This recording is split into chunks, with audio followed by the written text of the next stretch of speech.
Baik, terima kasih. Sebelumnya, Assalamualaikum warahmatullahi wabarakatuh. Om Swastiastu. Sebelumnya, eh, kami akan mempresentasikan soal-soal dari kaidah pencacahan. Sebelum itu, saya ingin memperkenalkan anggota kelompok kami, yaitu ada saya sendiri dengan Ahmad Rifki dengan akhiran NIM 012, dan rekan saya itu Dewa Putu Ariwidya Sena dengan akhiran NIM 013. Jadi di sini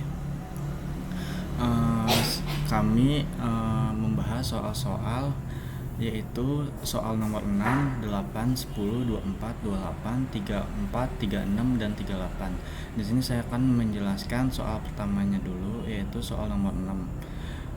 Dengan soal yaitu dalam berapa banyak cara huruf-huruf A, B, C, D, E, F dapat disusun jika huruf B harus di sebelah kiri dan bersebelahan dengan huruf F, E. Maka penyelesaiannya itu karena A, B, C, D, F itu ada 6, maka disebut itu ada 6 unsur. Karena huruf B itu harus bersebelahan dengan E, maka B dan E itu kita anggap satu kesatuan, sehingga ada 5 unsur, diantaranya itu ada A, C, D, F, dan B, E.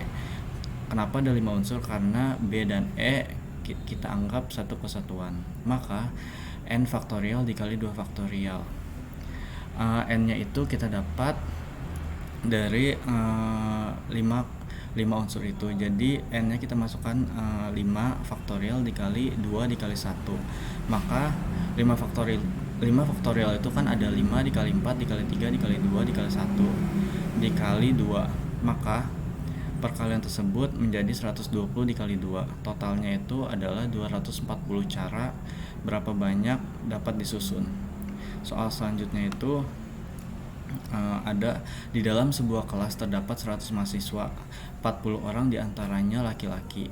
Soal pertama itu yang A, berapa banyak cara dapat dibentuk sebuah panitia 10 orang. Yang B, ulangi pertanyaan dari A itu jika banyak laki-laki harus sama dengan banyaknya perempuan.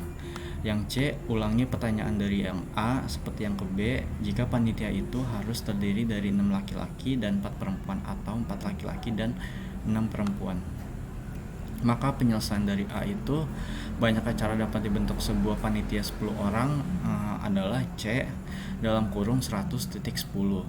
Jadi 100 faktorial per 100 dikurang 10 faktorial dikali 10 faktorial sama dengan 100 per 90 faktorial dikali 10 faktorial. Kenapa 90? Karena dari pengurangan 100 dikurang 10, maka menjadi 90 faktorial. Maka menjadi 100 dikali 99 dikali 98 dikali 97 dikali 96 dikali 95 dikali 94 dikali 93 dikali 92 dikali 91, dan terakhir itu 90 faktorial per 90 faktorial dikali 10 dikali 9 dikali 8 dikali 7 dikali 6 dikali 5 dikali 4 dikali 3 dikali 2 dan dikali 1.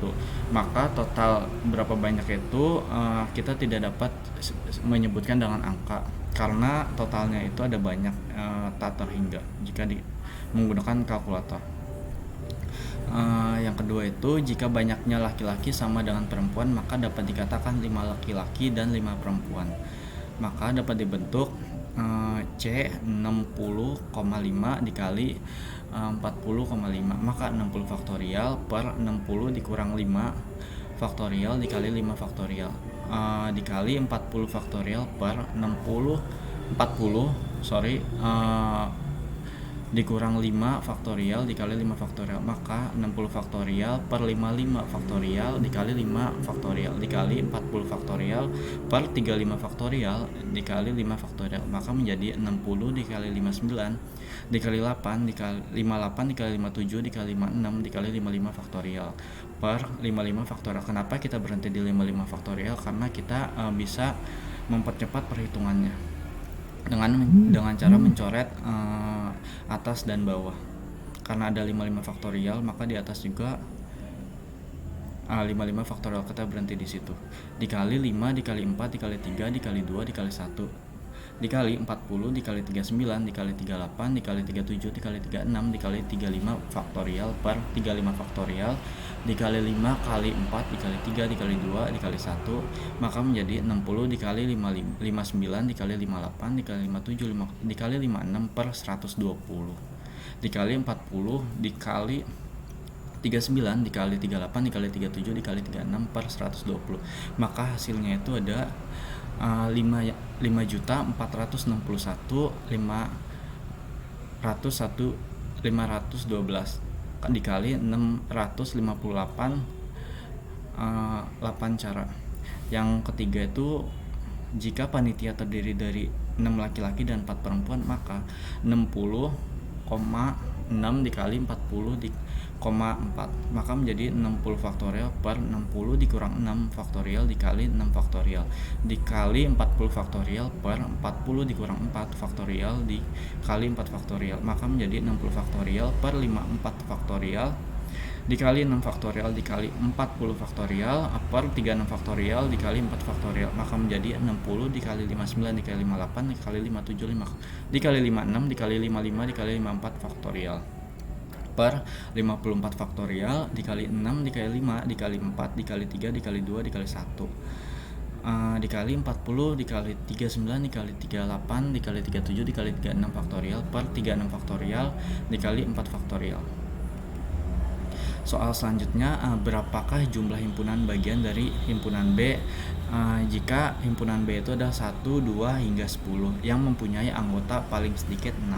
Maka penyelesaiannya itu adalah diketahui N itu kan sama dengan 10. Ditanyanya itu kan jumlah himpunan bagian yang mempunyai anggota paling sedikit 6. Maka jumlah himpunan bagian yang punya anggota paling sedikit yaitu C dalam kurung 10 dikali 6 plus C 10 dikurang 7, 7 plus C 10,8 ditambah C 10,9 ditambah C 10,10, maka 10 faktorial per 6 faktorial dikali 4 faktorial ditambah 10 faktorial per 7 faktorial dikali 3 faktorial ditambah 10 faktorial per 8 faktorial dikali 2 faktorial ditambah 10 faktorial per 9 faktorial dikali 1 faktorial ditambah 10 faktorial per 10 faktorial dikali 0 faktorial, maka menjadi 210 ditambah 120 ditambah 45 ditambah 10 ditambah 1, maka menjadi 368 cara. Soal selanjutnya itu adalah palindrom adalah barisan karakter atau huruf ataupun angka yang bila dibaca dan bila dibaca dari depan atau dari belakang adalah sama. Contohnya itulah kotak malam 241 77 412 36963. Jadi untuk soal ini kita hanya meninjau palindrom yang dibentuk dari barisan angka. Berapa banyak bilangan palindrom 9 angka yang dapat dibentuk dari angka 0, 1 hingga 9 dengan ketentuan tidak boleh ada pengulangan angka pada setengah bagian. Misalnya itu ada 3, 6, 6, 1, 9, 1, 6, 6, 3. Tidak dibenarkan karena 6 dipakai 2 kali. Jadi penyelesaiannya itu adalah diketahui angkanya itu kan 0 sampai 9. Maka karena 0 sampai 9 itu ada 10 angka, jadi N-nya itu kita sebut dengan 10. Maka C dalam kurung N plus R min 1, R, maka menjadi 10 tambah 9 dikurang 1 dikali 9, maka menjadi 18,9. Maka menjadi 18 faktorial per 18 min 9 faktorial dikali 9 faktorial, maka menjadi 18 faktorial per 9 faktorial dikali 9 faktorial, maka menjadi 18 dikali 17 dikali 16 dikali 15 dikali 14 dikali 13 dikali 12 dikali 10 dikali 9 faktorial per 9 dikali 8 dikali 7 dikali 6 dikali 5 dikali 4 dikali 3 dikali 2 dikali 1 9 faktorial, maka menjadi 17.643.225.600 per 362 880, maka menjadi 48.620 cara.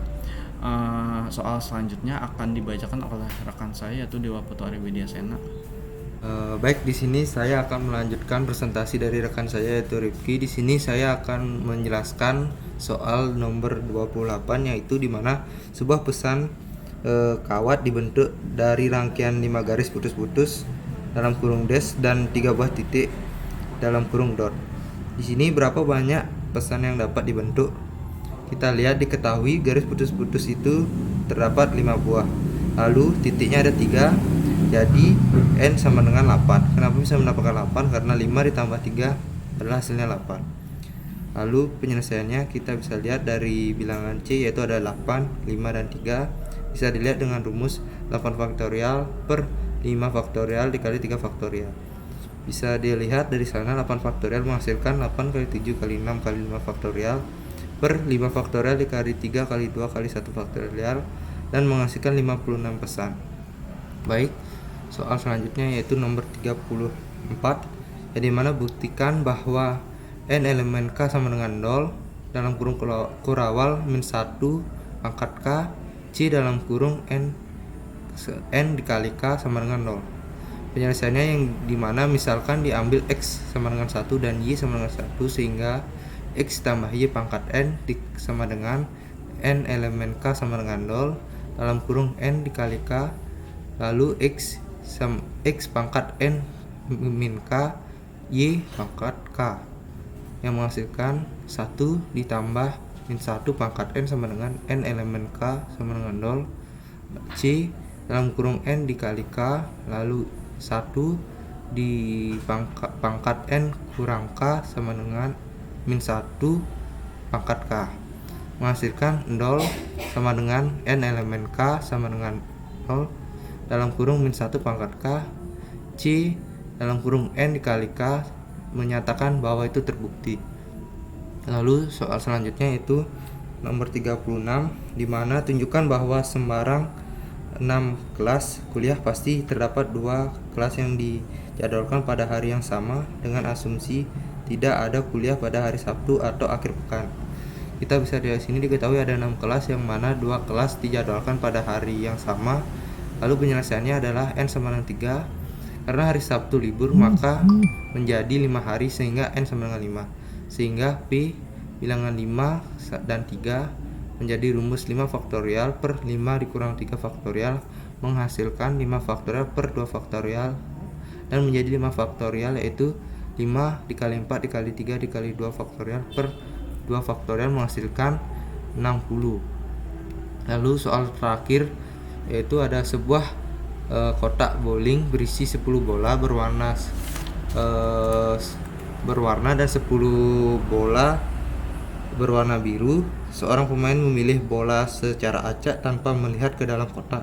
Permasalahannya itu pertama, berapa banyak bola yang harus diambil untuk memastikan sedikit 3 bola berwarna yang sama. Lalu yang kedua, berapa banyak bola yang harus diambil untuk memastikan paling sedikit 3 bola berwarna biru. Yaitu penyelesaian yang pertama, yaitu perhatikan bahwa ada 10 bola merah dan 10 bola biru. Untuk memastikan 3 bola berwarna sama, merah atau biru, maka minimal harus mengambil 2 kali banyak bola warna plus 1 dikurang 2 dikali 2 ditambah 1 yang menghasilkan 5. Dengan 5 bola dapat dipastikan terambil minimal 3 bola berwarna sama. Jika kurang, maka belum tentu ada 3 bola berwarna sama. Yang kedua, jumlah warna merah plus jumlah warna biru yang ingin diambil sama dengan 10 ditambah 3, yaitu 13 bola. Jika kurang, belum tentu terambil 3 bola berwarna biru. Jadi jumlah bola A sama dengan 5 dan bola B sama dengan 13 bola. Baik, sekian dari presentasi kelompok kami. Jika ada salah kata, kami memohon maaf sebesar-besarnya. Saya tutup dengan Parama Santi. Om Santi Santi Santi Om.